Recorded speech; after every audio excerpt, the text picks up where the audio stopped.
Hello everyone. तो जो आज का हमारा टॉपिक है वो है नाइट्रो एल्केन। तो इसको हम किस में डिस्कस करते हैं, जो हम जब एल्केन को पढ़ते हैं उसमें केमिकल प्रॉपर्टी जब आती है उसमें इसको पढ़ा जाता है। ये उसमें क्या आता है, जब हम रिएक्शन उसमें पढ़ते हैं, सब्स्टिट्यूशन रिएक्शन ऑफ एल्केन को डिस्कस करते हैं, तो ये उसका एक छोटा सा पार्ट है। तो इसको आज हम डिस्कस करेंगे। इसमें देखेंगे ये क्या होता है, इससे किस तरह के क्वेश्चन पूछे जाते हैं। तो नाइट्रेशन ऑफ एल्केन का मतलब क्या होता है, replacement of hydrogen atom from alkane by nitro group. Nitro group कौन सा होता है, NO2। इसको क्या बोलते हैं, नाइट्रो ग्रुप। जब हम एल्केन में से हाइड्रोजन को रिप्लेस करके उसमें नाइट्रोजन का एडिशन हो उसको क्या बोलते हैं, नाइट्रेशन ऑफ एल्केन। ठीक है, तो इसमें और क्या यूज़ किया जाता है, नाइट्रिक एसिड और नाइट्रोजन टेट्रा ऑक्साइड का यूज़ किया जाता है। नाइट्रिक एसिड किसको बोलते हैं, HNO3। ठीक है, तो इसको as a nitrating agent use किया जाता है। नाइट्रेटिंग एजेंट कौन होते हैं, जो नाइट्रेशन को करने में हेल्प करते हैं। ठीक है, तो इसमें जैसे हम नॉर्मली एग्जांपल लेते हैं, जैसे हमारे पास ये क्या है, एल्केन है। जब इसमें हम क्या करते हैं, नाइट्रिक एसिड को डालते हैं।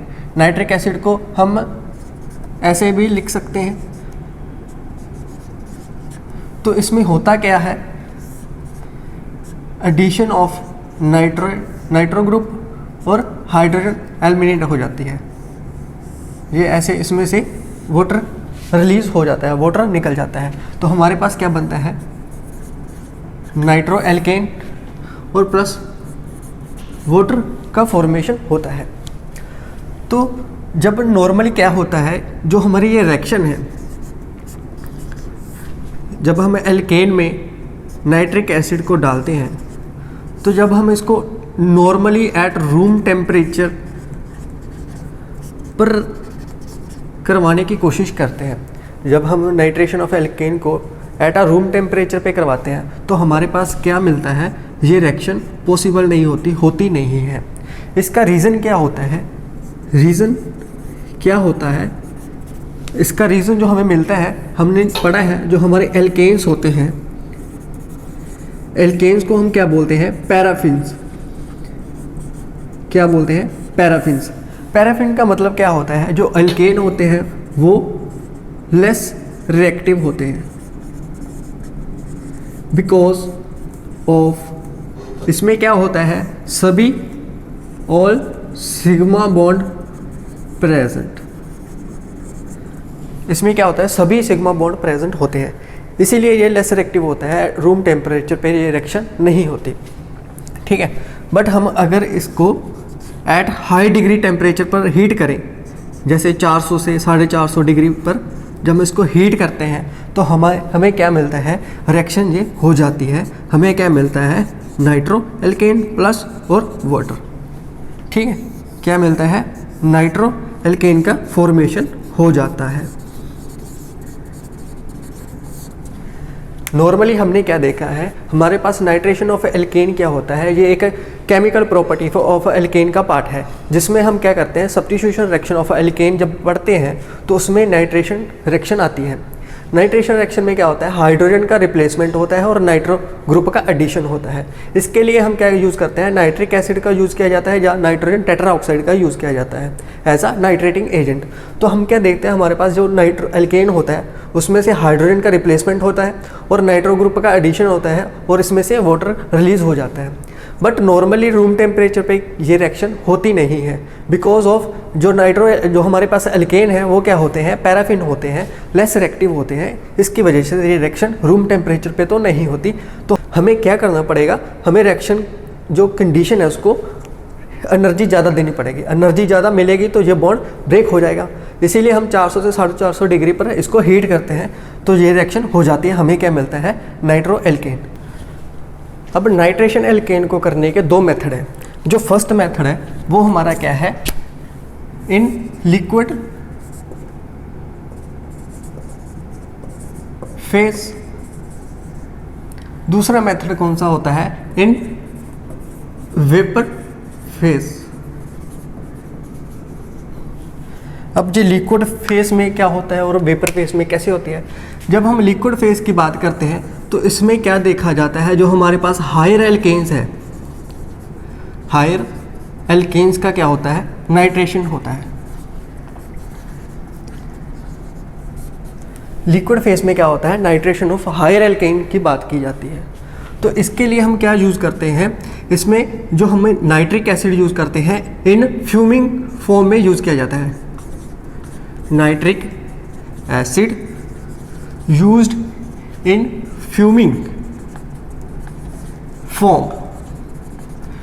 नाइट्रिक एसिड को हम फ्यूमिंग फॉर्म में यूज़ करते हैं। फ्यूमिंग फॉर्म का मतलब क्या है, इसका मतलब क्या है, जो नाइट्रिक एसिड की जो कंसंट्रेशन है वो क्या है, मोर देन 86% पाई जाती है, उसको क्या हम बोलते हैं, फ्यूमिंग फॉर्म।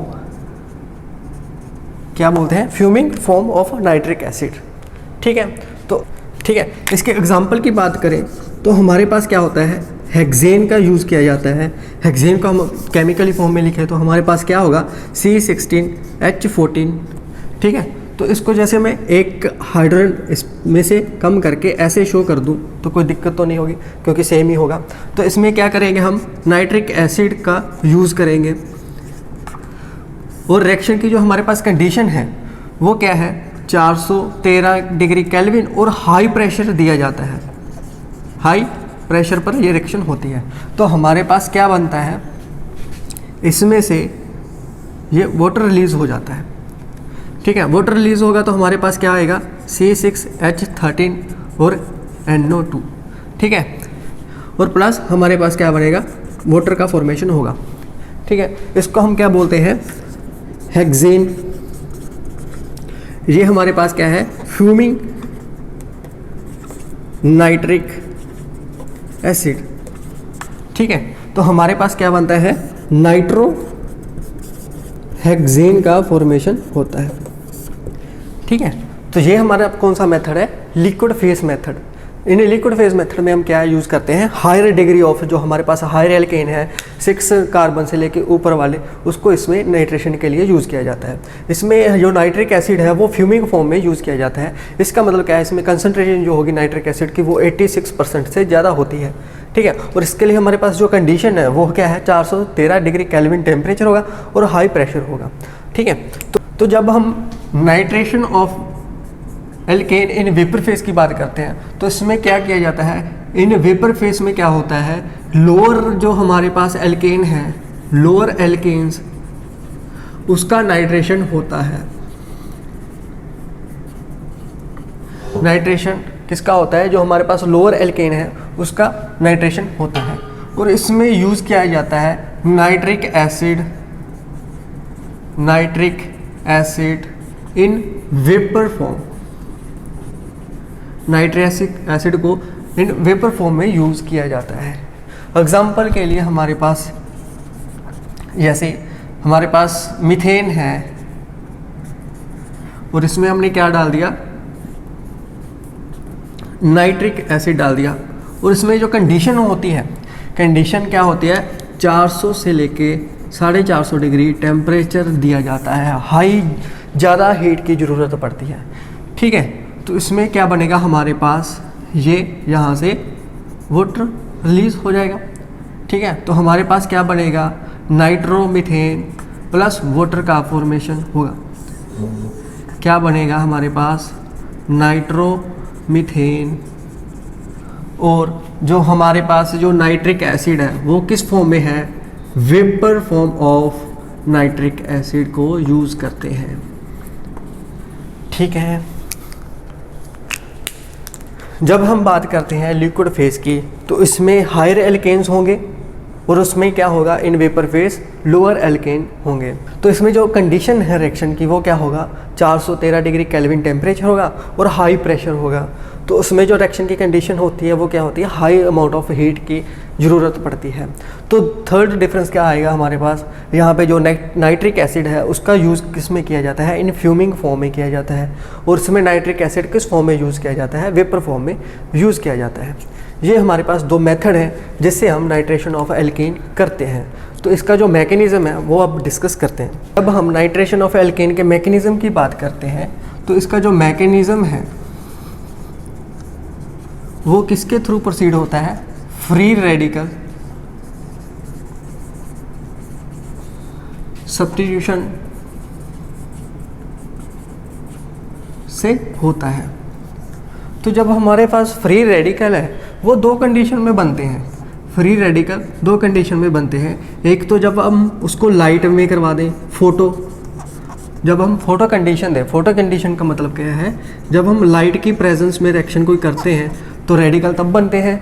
दूसरा रेडिकल किस फॉर्म में बनते हैं, जब हमारे पास हाई टेम्परेचर हो। अगर हमारे पास हाई टेम्परेचर की कंडीशन हो तो उस केस में भी रेडिकल फॉर्मेशन होता है। ठीक है, तो जो फ्री रेडिकल सब्स्टिट्यूशन रिएक्शन है, जो मैकेनिज्म इसका है, इसके लिए 3 स्टेप होते हैं। फर्स्ट होता है इनिशिएशन, दूसरा होता है प्रोपागेशन, थर्ड होता है टर्मिनेशन। इनिशिएशन में क्या होता है, जब हमारा रेडिकल का फॉर्मेशन होता है। प्रोपागेशन में क्या होता है, रिएक्शन प्रोपागेट होती रहती है, चलती रहती है आगे। तो टर्मिनेशन में क्या आता है, जब हमारे पास रिएक्शन स्टॉप हो जाती है। तो वन बाय वन हम तीनों स्टेप को डिस्कस करते हैं। तो हमारे पास फर्स्ट स्टेप है इनिशिएशन। इनिशिएशन में क्या होगा, हमारे पास जो नाइट्रिक एसिड है, ठीक है, तो हम क्या करेंगे, इसको हाई डिग्री पर टेम्परेचर होगा हमारे पास। तो इसमें क्या होता है, जो इसके अंदर बॉन्ड बना है तो इसमें क्या होती है, होमोलिटिक क्लीवेज हो जाती है। होमोलिटिक क्लीवेज का मतलब क्या है, एक इलेक्ट्रॉन इसके पास जाएगा और एक इलेक्ट्रॉन नाइट्रो के पास जाएगा। इसको क्या बोलते हैं हम, होमोलिटिक क्लीवेज। अगर एक इलेक्ट्रॉन इन दोनों के पास जाएगा तो हमारे पास क्या बनेगा, OH radical plus NO2 radical. हमारे पास 2 रेडिकल फॉर्म होंगे। तो सेकंड स्टेप में क्या होगा, प्रोपागेशन में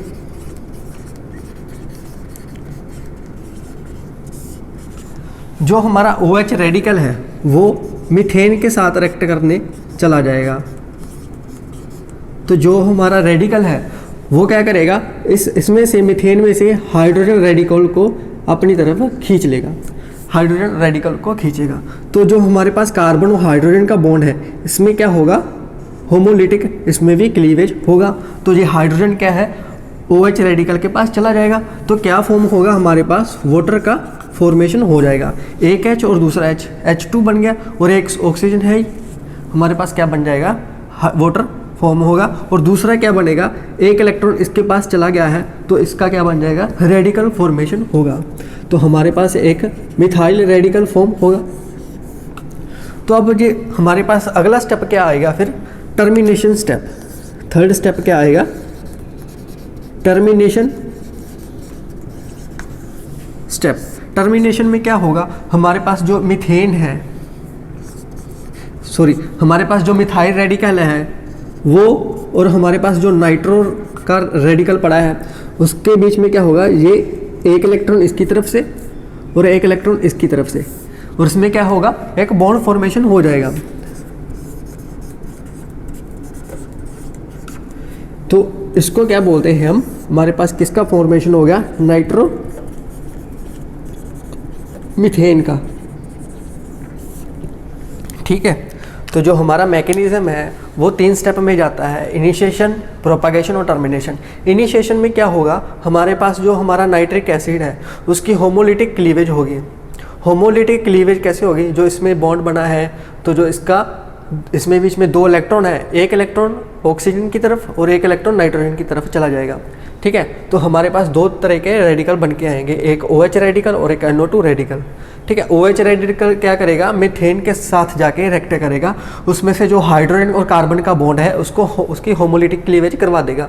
तो ये इसमें जो इलेक्ट्रॉन है हमारे पास कार्बन और हाइड्रोजन के बीच में जो ये 2 इलेक्ट्रॉन है और एक इलेक्ट्रॉन किसके पास चला जाएगा, हाइड्रोजन के पास, जो वाटर के OH रेडिकल के साथ बॉन्ड फॉर्मेशन करवाएगा और हमारे पास क्या बनेगा, वाटर का फॉर्मेशन होगा। तो दूसरा रेडिकल किसके पास जाएगा, मीथेन के पास चला जाएगा, कार्बन के पास, तो वो हमारे पास क्या बनेगा, मिथाइल रेडिकल बन जाएगा। तो वो आगे मिथाइल रेडिकल क्या करेगा, नाइट्रो रेडिकल के साथ इंटरेक्ट करेगा, तो हमारे पास नाइट्रो एल्केन का फॉर्मेशन होगा। तो ये हमारे पास इसका मैकेनिज्म आता है। तो अब यहाँ से कैसे कैसे क्वेश्चन पूछे जाते हैं वो हम डिस्कस करते हैं। मैं एक क्वेश्चन लिखता हूँ, आप उसको जल्दी से सॉल्व करके, product are expected in nitration of propane using vapour of concentration nitric acid. हमें क्या बताना है, हमें बताना है जब हम प्रोपेन का नाइट्रेशन करेंगे तो हमें पॉसिबल प्रोडक्ट कौन कौन से मिलेंगे। जैसे हमारे पास ऑप्शन में दिया है नाइट्रोमीथेन बनेगा, 1 नाइट्रोप्रोपेन बनेगा, 2 नाइट्रोप्रोपेन बनेगा या 3 नाइट्रोप्रोपेन बनेगा। इसको कैसे करेंगे, हम इसका पहले रिएक्शन को लिखेंगे, प्रोपेन CH3 CH2 और CH3। ठीक है, हमारे पास क्या है ये प्रोपेन, तो हमने इसको किससे रिएक्ट कराना है, vapour form of nitric acid, vapour form of nitric acid. ठीक है, तो हमें क्या है, टेम्परेचर ज़्यादा देना पड़ेगा, तो हमारे पास क्या बनेगा, पॉसिबल प्रोडक्ट बनेंगे। हमने चेक करना है भी क्या क्या बनेगा।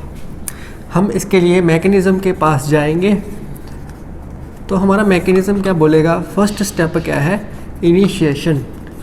इनिशिएशन स्टेप में क्या होता है, हमारे पास जो हमारा नाइट्रिक एसिड है वो क्या होता है, उसकी होमोलिटिक क्लीवेज हो जाती है। क्या होगा जो हमारा नाइट्रिक एसिड है उसकी क्या होगी, जो होमोलिटिक क्लीवेज हो जाएगी। तो हमारे पास 2 नए प्रकार के रेडिकल बन जाएंगे, OH radical plus NO2 radical. ठीक है, उसके बाद क्या होगा,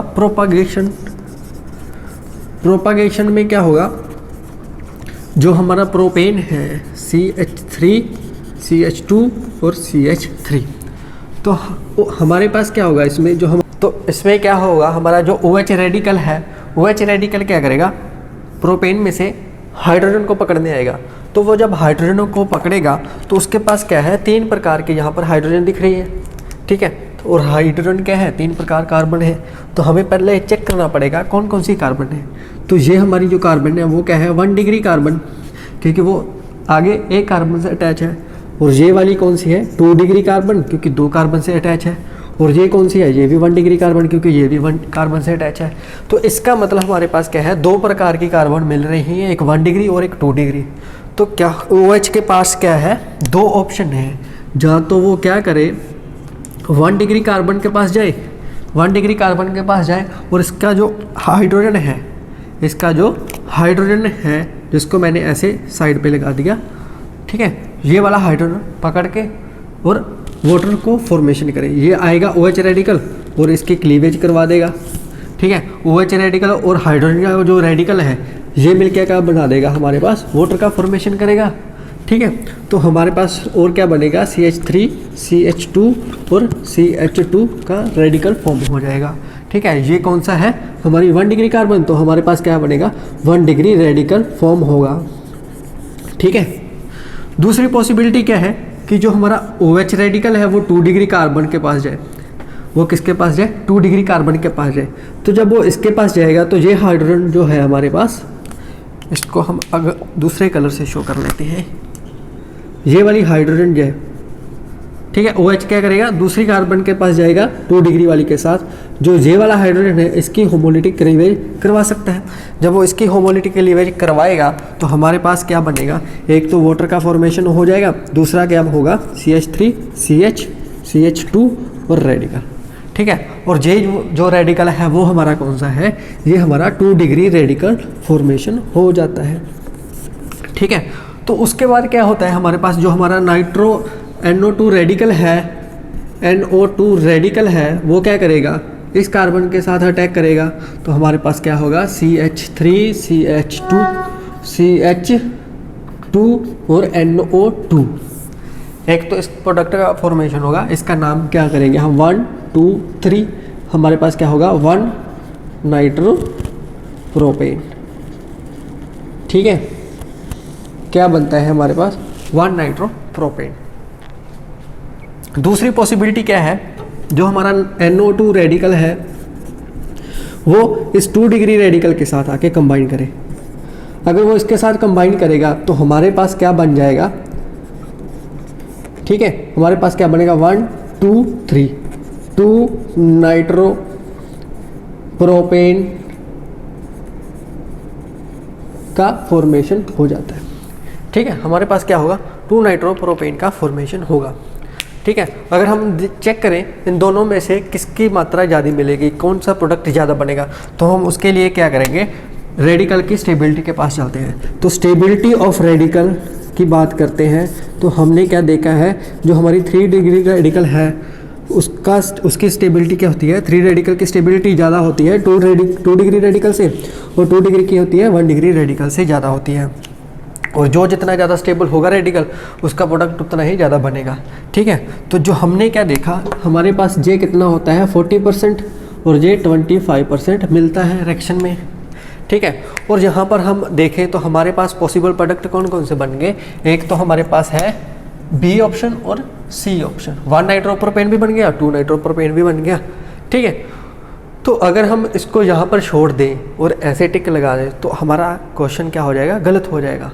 हमें यहाँ पर एक बात का ध्यान रखना है, ठीक है, वो क्या है, जब टेम्परेचर की कंडीशन हाई होगी, ठीक है, तो वो इतनी एनर्जी दे देता है कि वो जो कार्बन कार्बन के बीच का बॉन्ड है इसका भी ब्रेक डाउन कर देता है, इसका भी क्लीवेज कर देता है। और क्लीवेज कौन सी होती है, होमोलिटिक क्लीवेज।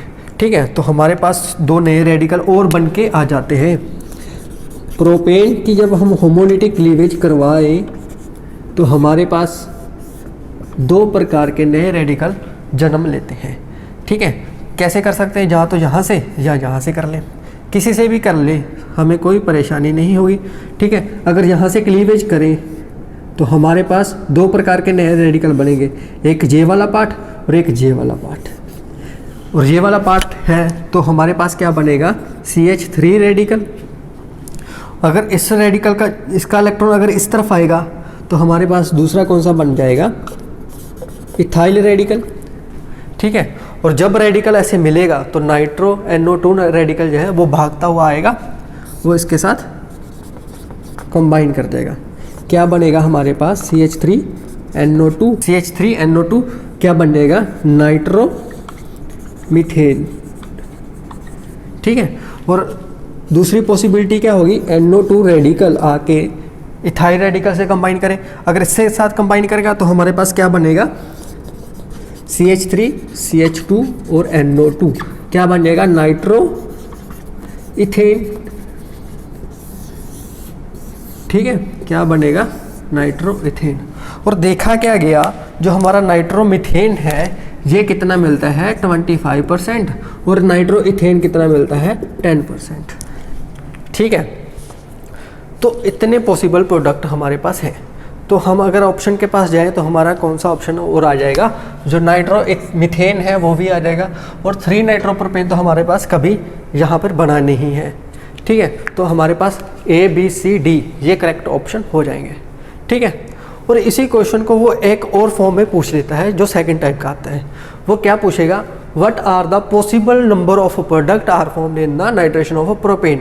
ऑप्शन में क्या होगा, पॉसिबल प्रोडक्ट का नंबर बताना है, तो ऑप्शन में वो देगा, ए देगा जैसे 3, B 5, C 4 और D 7। ठीक है, ऐसे इसने पॉसिबल प्रोडक्ट पूछ लिए। ठीक है, बोलेगा भी जब हम नाइट्रेशन ऑफ प्रोपेन करेंगे तो नंबर ऑफ प्रोडक्ट कितने बनेंगे। तो हमने क्या करना है, जैसे इस क्वेश्चन को किया है, काउंट कर लेने कितने प्रोडक्ट है। एक हमारे पास कौन सा बन गया, 1 नाइट्रोप्रोपेन, दूसरा बना है 2 नाइट्रोप्रोपेन, तीसरा नाइट्रोमीथेन और फोर्थ क्या बना है, नाइट्रो इथेन। तो पॉसिबल प्रोडक्ट कितने हैं हमारे पास, 1 2 3 4 पॉसिबल प्रोडक्ट हैं। तो हमारा ऑप्शन क्या हो जाएगा, सी। ठीक है, ऐसे 2 क्वेश्चन है वो घुमा फिरा के पूछ लेता है ऐसे ही। ठीक है, आपको ध्यान में रखना है जब आपके पास एक कार्बन से ज़्यादा कार्बन आएंगे रिएक्टेंट में तो आपको उसकी होमोलिटिक क्लीवेज करवा देनी है। तो पॉसिबल आपको देखना है कौन कौन से बनते हैं, जब भी देखोगे तो आपको उसका आंसर लगा देना है ऐसे। ठीक है, तो एक क्वेश्चन मैं आपको और देता हूँ तो वो आप होमवर्क में कर। तो ये आपका क्वेश्चन है। क्वेश्चन क्या है, what are the number of product, आपने क्या बताना है, नंबर ऑफ प्रोडक्ट बताने हैं N/10 में कितने होंगे। ठीक है, ऐसे ही आपने करना है। तो उसमें बताना है कितने होंगे, 4 होंगे, 5 होंगे, 6 होंगे या 7। ठीक है, उसका कमेंट में आंसर कर देना।